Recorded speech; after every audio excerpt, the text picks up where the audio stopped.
With the spot price of gold crossing $2,400 this year, and now with silver spot price crossing $30 an ounce, what's next for silver? Did you know that in 2011, silver spot price doubled in a year? And that was even before it reached its all-time high that year of over $45 an ounce. Can history repeat itself? Welcome to Silver Heist. Thank you to our returning subscribers and guests. Silver not only recently crossed over $30 an ounce, on the same day it kept going and crossed $31 an ounce and ended its day Friday at $31.45. Is 2024 going to be an ordinary year for silver or an extraordinary year? If you've been stacking during silver's ordinary years, what happens when silver has an extraordinary year? If you've been a gold or silver stacker for any period of time, you may be a better silver and gold stacker than you think. More on that later in this video. If you like gold, silver, or see 2024 with the potential for an extraordinary year, please give this video a thumbs up. What's exciting about this news story is that when it was written in March 2011, silver had crossed over $30 an ounce, and at that time of the article, it was at $37 an ounce. But also, as a percentage in 2011, silver's spot price had doubled in the previous 12 months. I want to acknowledge that APMEX is an ongoing sponsor of my channel. I found some great deals there throughout the year, and this past Monday, I was able to provide advance notice to my subscribers and viewers about a big sale at APMEX, which included silver and gold at spot. I'd like to thank viewers such as Eli for using my affiliate link and one-time use coupon code Heist, as he was able to buy a random quarter-ounce government gold coin for even below spot with my coupon. It helps out the channel when you use the link. It's a win-win. Details in the description below.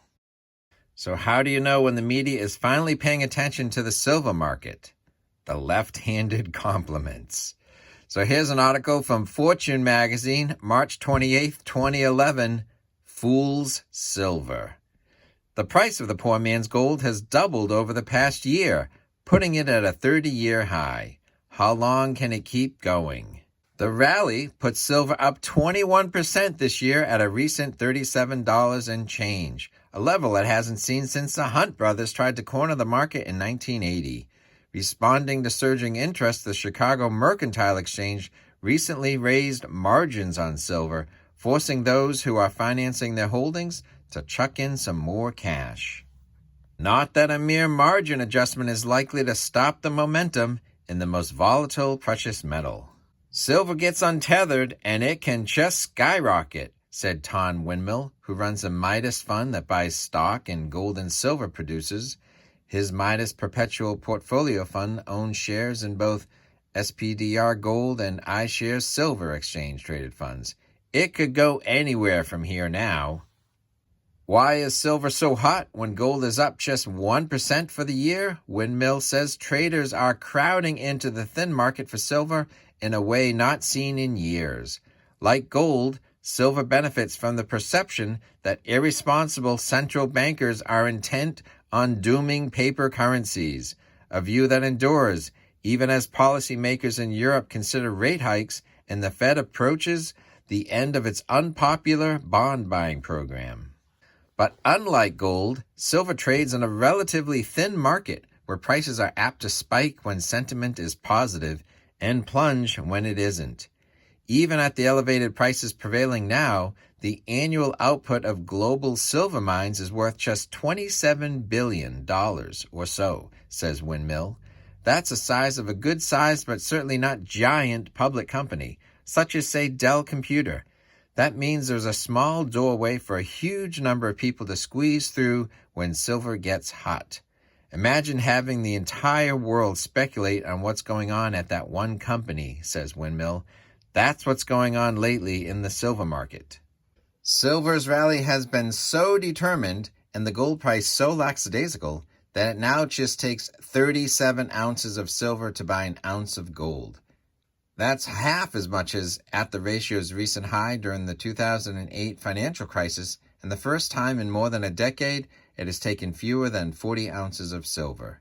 Some precious metals obsessives say you should trade into gold at 40 and into silver above 60. Trading based on ratios is a notion that Windmill dismisses as witchcraft. But at this point, all bets are on, so I'll rule anything out. We have significant upside from here in silver, but I don't think assuming that is a very good idea. You might as well go to Aqueduct. What are the key similarities and differences between the 2011 precious metal markets and right now?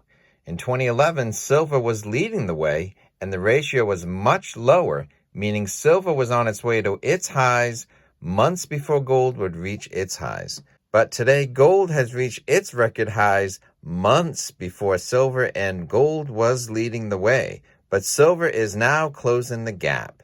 If silver really closes a gap, then there's upside to silver.